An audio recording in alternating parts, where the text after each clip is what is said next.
Oh my god, guys, look at my top 5 for my One Piece strongest characters tier list. Number 1 is clearly Emu, because he's just a savage. But number 2, Dracula Mihawk. Oh my god, he has the same eyes as Emu. They're from the same clan. That's his great-great-great-great-grandpappy. Yay! Number 3 is Shanks, of course. 4 is Loki, and 5 is Monkey D. Dragon. Oh my god, it's such a fantastic tier list. Oh yay! It's blasphemy. This is madness. You know what's crazy? Well, that list is crazy. I ain't gonna lie to you, right? That is for sure a disgusting top 5. However, you know what's really crazy? What gets me? When you look online and you just kind of scope out the fields, whether they be the lore fields and the theory crafting fields, the power scaling fields, the normie fields, and so on and so forth, you see over the course of time, a lot of people, even the diehard Mihawk fanboys, buckling on one of the quote-unquote core principles of the One Piece series. Something that quote-unquote, right, was guaranteed to be the case. And which was, every character with a sword is weaker than Mihawk. Remember that? Remember that? Remember that? Every character in the story with a sword is supposed to be on paper weaker than Mihawk. Why? Because Mihawk has the most famous blade, Yoru. He is the world's greatest swordsman. Thereby, anyone that wields a sword is inferior to power against Mihawk. Guaranteed, boys.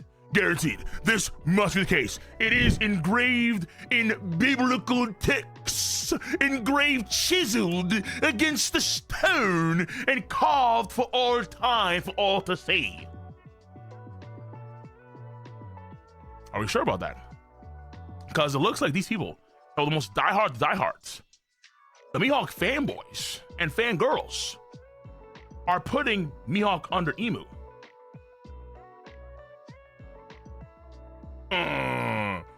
Like that sway back? Like that sway back? What?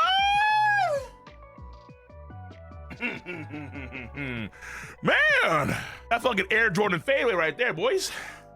Ladies, gentlemen, that's weird, isn't it? Putting Mihawk under Emu in terms of power. If you're a Mihawk fanboy and fangirl, because Emu has not just 1, not 2, not 3, not 4, not 5, not 6, not 7. He has many swords, and many handheld. Not just Omen swords, but handheld swords. So on paper, Mihawk cannot be weaker than Emu. Why are you guys ranking Mihawk lower than Emu? What's going on? But wait, to all my One Piece fanboys and fangirls out there, we have ourselves a huge summer sale going on right now where you can buy any 2 posters and get 3 posters free. That's right. You buy 2 and you get any 3 free. Meaning, not just island posters, but all of the One Piece most iconic characters, good guys and villains, even all of the One Piece ships, modern day and classics. All of these are on sale now. You can mix and match any poster you want from any collection, and the huge discount would automatically apply to your checkout. But again, this is going on right now and right now only for the month of August. So if you've been waiting to get your hands on any of these posters, take advantage of this site-wide deal right now. The summer sale is going down. Check out the link and code in the description box down below. Where's the intensity? Where's the fervorism? What? Emu has swords?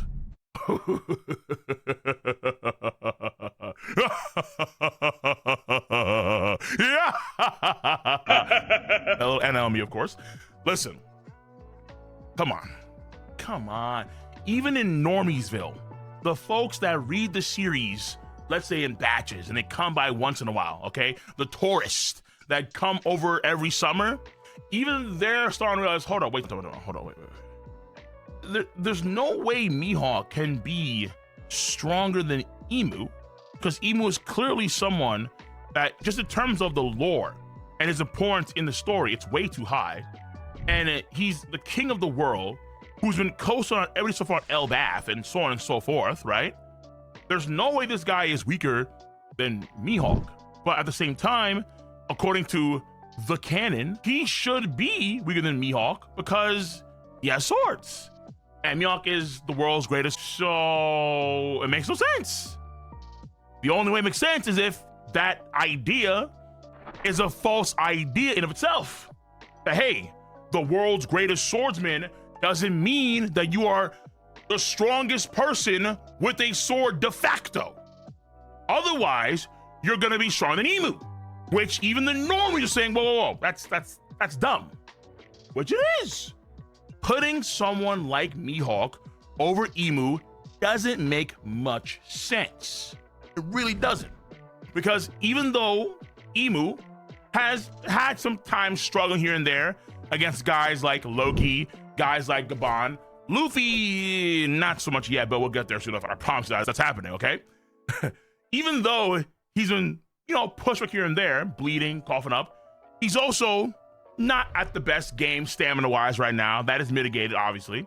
And Emu has a timer in terms of stamina and in terms of endurance right now. But even still, the lore and the scope of his powers are just too damn high. So Mihawk has to be weaker than Emu, which again, I think is the correct play. But if he is, which even the Mihawk fanboys and fangirls are acknowledging themselves, that means that the idea of being the world's greatest swordsman means that you are stronger than anyone with a sword. That idea has to collapse. The bedrock has been ripped underneath it, and it is crashing, it is collapsing in on itself, like a submersible under the water, right? Controlled by a joystick. It's collapsing in on itself. It just can't handle the pressure. Same energy here. It makes no sense. And slowly, people are realizing that. Even the Mihawk faithful. I can put Mihawk over Shanks, of course, because that still applies, but it doesn't apply to Emu because Emu's actually not a being of this world, really. He's actually from the ancient past, and then he's on a high, and that red line is not real, the blue sea. So it applies to the blue sea, not the red. What? What is this pivoting, bro? We're pivoting like an NBA center, like a Rudy Gobert. Just what are these pivots? What are these pivots? What is going on? It's time to realize what I've been saying for years is the correct viewpoint of viewing what it means to be the world's greatest, strongest swordsmen. Because everybody knows there are maybe, 50 dudes. I'm gonna say 500, why not? There's a conglomerate of 500 dudes, 500 cigarettes, 500 Mihawk fans that want to stick by Mihawk to the very end. He's top one no matter what. Even stronger than Mihawk. Which of course means in the future what? Zoro will be stronger than Emu.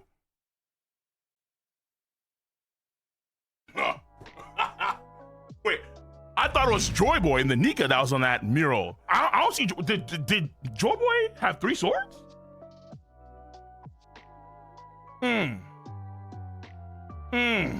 Okay. Listen.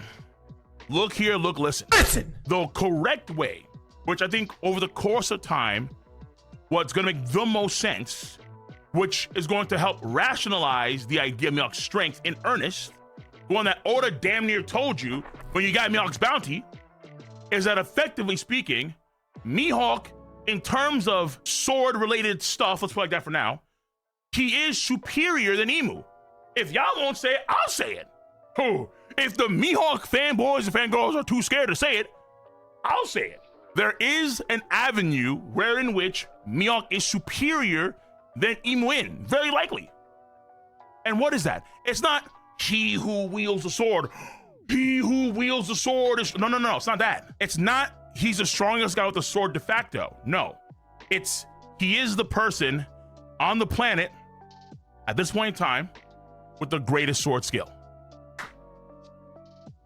That's it, as it has been. Otherwise, if you take it the other way around, then you have to finagle, you have to pivot like you're Rudy Gobert, like you're a prime Shaq. You gotta, I'm comparing Gobert and prime Shaq while I'm doing that. I have no idea. All right, let me stop.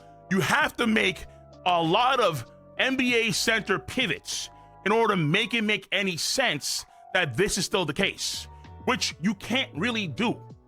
You just can't do it.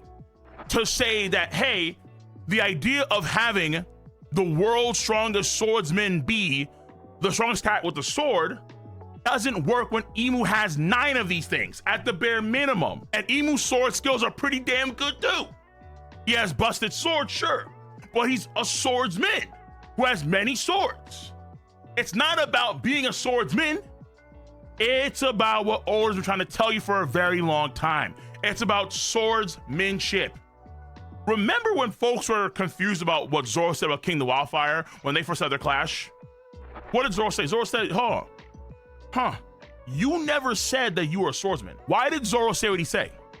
Why did Zoro say that King the Wildfire wasn't a swordsman, even though he had a sword and he put hockey on his sword? Why did Zoro say that? King the Wildfire had other things going for him, for sure, without question. When you look at what he was doing, what you didn't see was what? Sword skill.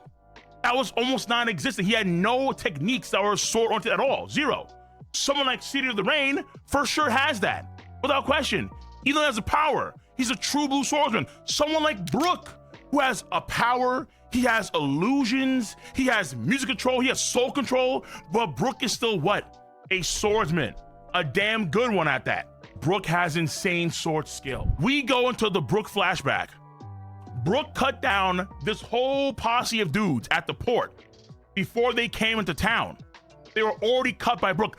That's something that Zoro can't even do. It's always been about sword skill. Always. It's always been. Always been. Whether it's hockey related, girlfriend related, tech related, other things that are soul related, like Brook, for example, it's about the foundation of swordsmanship. When his bounty, Dracula Mihawk's bounty, is revealed, is that in terms of swordsmanship, he is the greatest. He is the strongest in the verse in this particular category of power, even greater than Red Hair Shanks, which I've said, yes, of course, I agree that in terms of swordsmanship, Mihawk is superior than Shanks, absolutely. But of course, like I've always said for a long time too, swordsmanship is just what? One avenue of power. There are many out there, whether it be Kenjutsu, whether it be Kenpo, whether it be technology, whether it be natural abilities, like let's say genetic, let's say the Minks or the Buccaneers, whether it be different powers, whether it be raw strength and physique, and so on and so forth, right?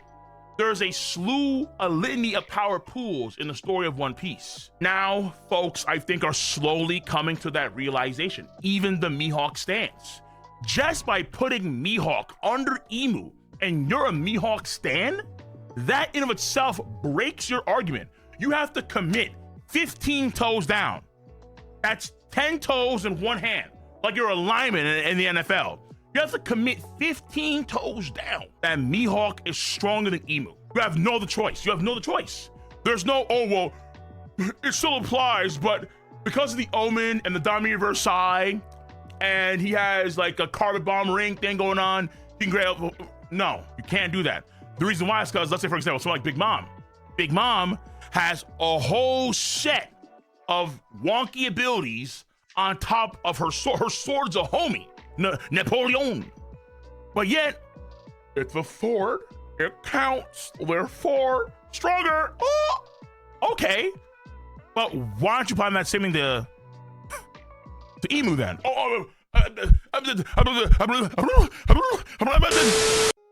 Really?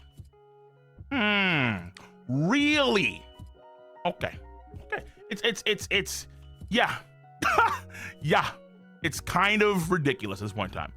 The Mihawk agenda about him being the world's greatest swordsman is buckling if the idea is that he is the world's greatest swordsman, he's the world's strongest swordsman because he is the strongest person with a sword in the series de facto. Emu, unbeknownst to him, and Oda maybe, crushed that idea, absolutely buried that idea. Because everyone instinctively knows, even the normies know. Ain't no way Emu's weaker than Mihawk. Ain't no way Emu is weaker than Mihawk. Mihawk is tough. He's very good. He's extremely good, without question. Someone that's top 10 worthy to this day. Yes, absolutely. But top 1? Huh. When Emu's really? Okay. I mean, if you want to commit, again, 15 toes down, by all means. 15 toes down, ass up for Mihawk. Sure.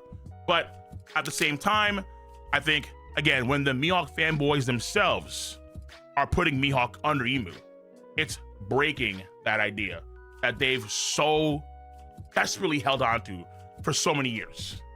It's time to accept the rationale that it's not the sword. Oh, he is the strongest person with the sword. No.